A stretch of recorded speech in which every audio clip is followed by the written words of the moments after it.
Ezequiel, el entretiempo es un juego de 10 preguntas que sirve como de transición entre una parte de la entrevista y otra. Son preguntas que tienen relación o bien con la persona a la que entrevistas o con temas que la persona elige o prefiere. No te he preguntado, así que vamos a hacer sobre cosas que estoy segura de que sabes. Las primeras 4 preguntas son sobre Ringo Bonavena. Después te voy a hacer, fíjate, te voy a hacer casi un examen sobre tu libro Breve Historia del Deporte Argentino y luego ya te voy a hacer algunas de fútbol, ¿vale? Que son 10 en total. Buenísimo. ¿Cuál es la fecha del debut profesional de Ringo Bonavena? Mi memoria es lo peor que puede llegar a ver en el mundo. No es de ahora, no es por la edad, es por siempre. Escribí la biografía de Ringo Bonavena. No es que yo fuera un especialista de Bonavena ni del boxeo, pero de niño miraba con mis hermanos las peleas de Ringo Bonavena. Y Ringo Bonavena vivía muy cerca de mi casa, en el barrio de Palermo, por la zona de lo que se llama Botánico hoy. Y cuando me ofrecen, porque en realidad llegó una propuesta de hacer una lista de personajes populares del deporte argentino fallecidos, era la lista, tenía 19 jugadores de fútbol y tenía Ringo Bonavena. Y yo no tenía un prejuicio con el boxeo. En mi prejuicio con el boxeo era sobre los daños cerebrales que provocan los golpes del boxeo, que no es que fuera exactamente un prejuicio, pero tenía todos mis artículos previos del boxeo, eran críticos, y yo quería entender mejor el fenómeno popular del boxeo. Y entonces dije, me voy a meter en la vida de Ringo para entrar al boxeo por otra puerta. No por la puerta de los daños, vamos a entrar por otra puerta, para poder entenderlo mejor y contarlo luego mejor. Pero claro, nunca me considero un especialista de boxeo, y vos me preguntas ahora cualquier fecha de Ringo, no te digo cualquiera, pero la mayoría de las fechas de Ringo, y no me las acuerdo, pero bueno, lo único que te digo es que Ringo, en un Panamericano del año 61, si no me equivoco, le muerde la tetilla a un rival. Él estaba desbordado por un rival estadounidense y lo descalifican. Y entonces en el año 62, si mal no recuerdo, se va a Estados Unidos. Aquí no podía boxear como profesional. Y entonces su debut profesional es en Estados Unidos, casi seguro que en el año 62. Y allí él conoce el fenómeno de Muhammad Ali y se inspira, se copia mucho. Es nuestro Muhammad Ali, pero de Parque Patricios.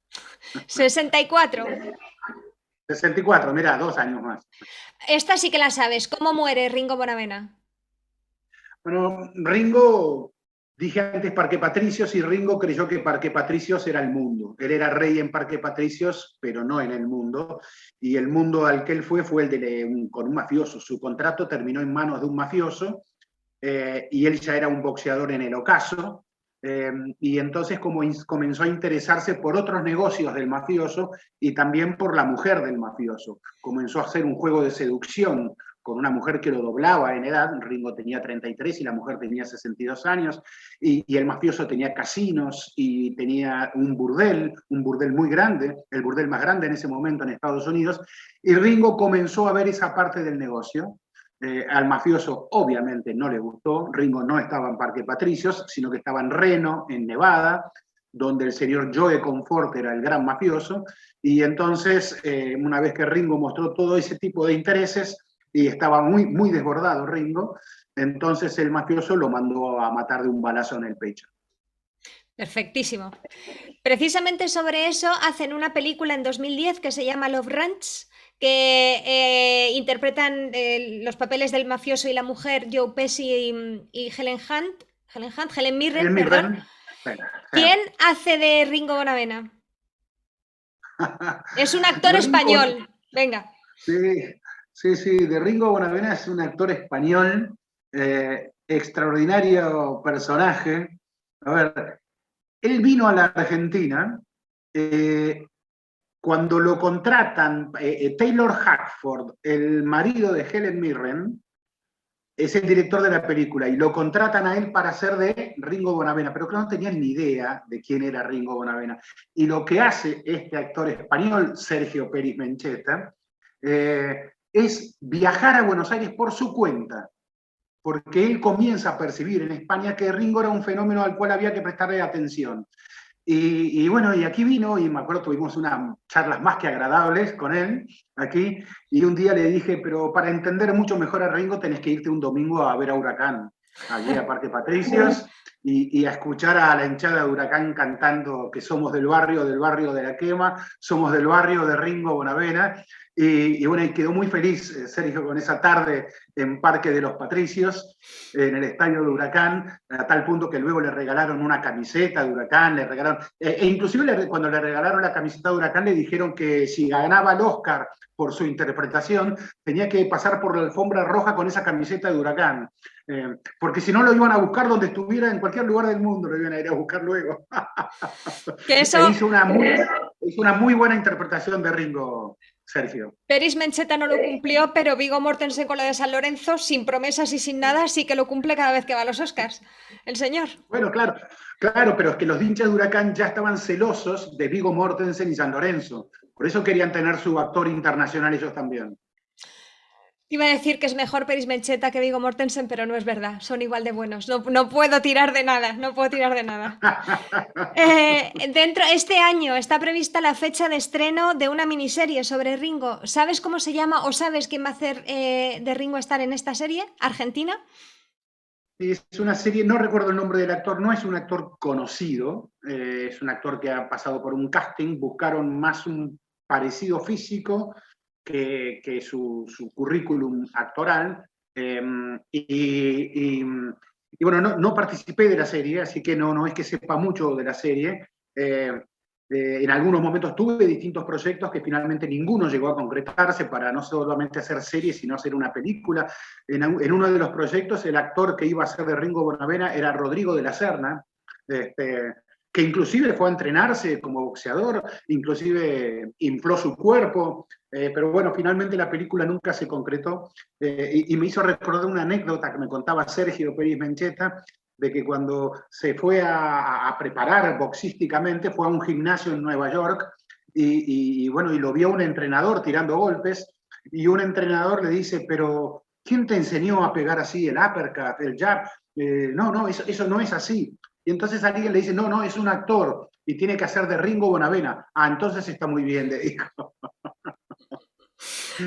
Ringo tenía mucha potencia, pero no era exactamente un bichado, un hombre con grandes virtudes técnicas. Tenía un gran corazón, mucha potencia y mucha fuerza y un gran aguante. Pero sus rivales estadounidenses, claro, estoy hablando de Muhammad Ali, de Joe Frazier, de Jimmy Ellis, de una gran época de pesos pesados estadounidenses, y Ringo era un latino que combatía contra esos fenómenos. La serie se va a llamar Ringo el campeón del pueblo y es Jerónimo Bosía, el actor que lo va a interpretar. Bueno, pasamos ya al deporte argentino, a tu libro, al examen sobre tu libro, de la breve historia del deporte argentino. En 1815, John Miller funda la primera asociación británica dedicada ¿a qué deporte?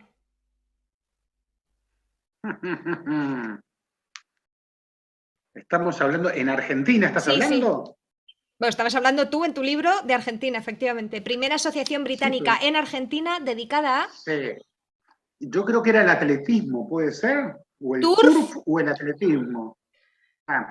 Es que no sabía, digo, turf no sé si es atletismo. Yo creo que tiene algo que ver con los caballos, según no, recuerdo. Los caballos, es el turf, son los caballos, son las carreras de caballos. Recordemos que aquí tuvimos 2 invasiones inglesas en Argentina, ambas rechazadas, pero que buena parte de la cultura y buena parte de los bancos ingleses igual se quedaron aquí. Es decir, los rechazamos militarmente, pero no en otros sentidos. Y si uno tuviese que reconocer algo bueno, era el amor de los ingleses por el deporte. Y entonces los españoles, porque aquí habíamos sido territorio de España, los españoles tenían una cultura de que éramos más espectadores del deporte, la corrida de toros, etc. Éramos como espectadores. Los ingleses tenían una cultura más de participante del deporte, hacer deporte. Entonces eso logró masificar más claramente a los deportes en Argentina, la práctica de deportes en Argentina. ¿Cuál fue el primer jefe de Estado en asistir a un partido de fútbol? A ver, yo creo que fue Julio Argentino Roca. Sí. Sí, estamos hablando de hace más de un siglo. Y claro, aquí teníamos el Alumni, que era el gran campeón los tiempos de la era amateur, y alimentaba a la selección argentina. Eran los hermanos Brown, que eran nietos de escoceses. Bueno, y ese equipo era gran campeón de aquellos tiempos. Y, bueno, y si yo mal no recuerdo, Roca intervino inclusive en un partido en el que Argentina le ganaba fácil a Brasil. Roca ya era ministro y tenía que arreglar un conflicto que había entre Argentina y Brasil, y decidieron jugar al fútbol para arreglar ese conflicto, un amistoso, pero resultó que en el amistoso Argentina le iba ganando 3-0 el primer tiempo y ya no era tan amistoso, con lo cual cuentan que Roca bajó al vestuario en el entretiempo a pedirle a los jugadores argentinos que aflojaran su rendimiento, cosa que no sucedió. ¿Cuáles son las dos teorías por las que se dice que Independiente tiene la camiseta de color rojo? Y una, a ver, los empleados que tenían una tienda, trabajaban en una tienda de ropa, y creo que les quedó ese color que adoptaron el rojo de la tienda de ropa, que eran esos empleados. Otra tiene que ver con el socialismo. En la Argentina muchos clubes tuvieron orígenes desde la izquierda política, ya sea desde una forma del anarquismo hasta formas del socialismo, era en ese momento. Y claro, el rojo y el negro, colores de la izquierda, y bueno, y ahí quedaron, el rojo especialmente quedó como un color que parecía decir que eran de izquierda, porque que eran empleados que se independizaron de sus patrones, entonces fueron independientes de ellos, y el rojo era el color del socialismo, un color de combate, ¿no? Perfectísimo, ¿eh? Vamos ya con las tres de fútbol en general. ¿Cómo se llama el árbitro de la final del Mundial de Uruguay de 1930? John Langenus. Perfectísimo. Pero Ezequiel. es un milagro. Está bien, pero yo no soy bueno para estas cosas. Yo ya te Mira. dije, soy malísimo. Entonces, bueno, hay no es que sea tan desastre, pero algunas sí, pero no, soy malo, nunca he reparado mucho en ciertos detalles de este tipo de cosas, y mucho más me interesaba saber por qué Uruguay ganó esa sede, y por qué los europeos no quisieron venir, siendo que Uruguay ya era un país que tenía mejores sistemas de protección del trabajador que en Europa, que muchas potencias europeas, siendo que Uruguay ya era un país laico. Siendo que Uruguay era una democracia. Dice, Uruguay tenía, claro, parecía como que allá en el mundo son todos indios, y ¿cómo vamos a ir allá a ese fin de mundo? No, Uruguay era un país avanzado, que respetaba derechos de los trabajadores, país laico, y democrático. Y entonces siempre me interesaba mucho más ese tipo de análisis que, que el árbitro de la final, que por cierto fue una final muy conflictiva y poco menos nos produce un enfrentamiento armado con Uruguay. Efectivamente, este señor además tenía un barco preparado por si acaso se armaba quilombo para poder irse a Bélgica otra vez de vuelta.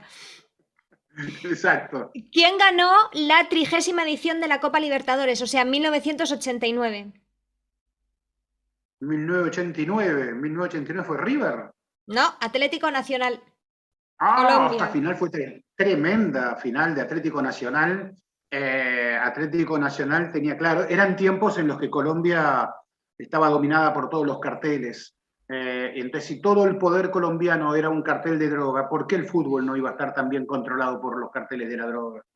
Entonces allí estaba Pablo Escobar, el patrón del mal, como lo describen en la tele, que se interesó mucho por Atlético Nacional, puso sus dineros en Atlético Nacional, e inclusive arreglaba contratos de jugadores, etcétera, etcétera. Y bueno, y siempre se contó que esa Copa Libertadores tuvo árbitros muy favorables al Atlético Nacional también, pero lo cierto es que esa final fue ganada por penales a Olimpia de Paraguay, y que creo que fue una tanda de, como si yo dijera, veintitantos penales. Es decir, que ahí es imposible arreglar. A esa final podría haber ido para cualquiera de los dos. Y recuerdo que Atlético Nacional juega la final intercontinental contra el Milan de Italia. y que colegas italianos me llamaban y me decían cómo un equipo como el Atlético Nacional, con dineros de un narcotraficante, va a jugar una final intercontinental. Y yo les decía, pero ¿y qué me dicen del Milan? Si los dineros de Berlusconi son, creo que de origen más dudoso todavía que los de Pablo Escobar. ¿Por qué no les huelen mal sus dineros y sí les huelen mal los de Pablo Escobar? Yo aquí tenía un libro que decía El olor del dinero, se llamaba el libro, y eran de autores italianos, y sobre el origen del dinero de Silvio Berlusconi. Pero claro, son esas cosas que el primer mundo se pone un ropaje muy moralista para ver en otros lugares y no le cuesta mucho ver los propios, ¿no? Ya la última, pero vamos, no has sabido, pero te voy a dar los puntos por la información extra, te diré, porque ha sido maravillosa. Así que los puntos los tienes. Un mes después de esta redada en el hotel de Suiza, del tema de la FIFA, se celebra en Chile la Copa América en junio de 2015. ¿Qué resultado contra qué equipo llevó a Argentina a la final? O sea, ¿a quién le ganó y por cuánto la semifinal Argentina? A la semifinal, uy, yo ya te dije, malo, pierde la final por penales contra Chile y le gana la semi a... Uf. Un resultado abultado.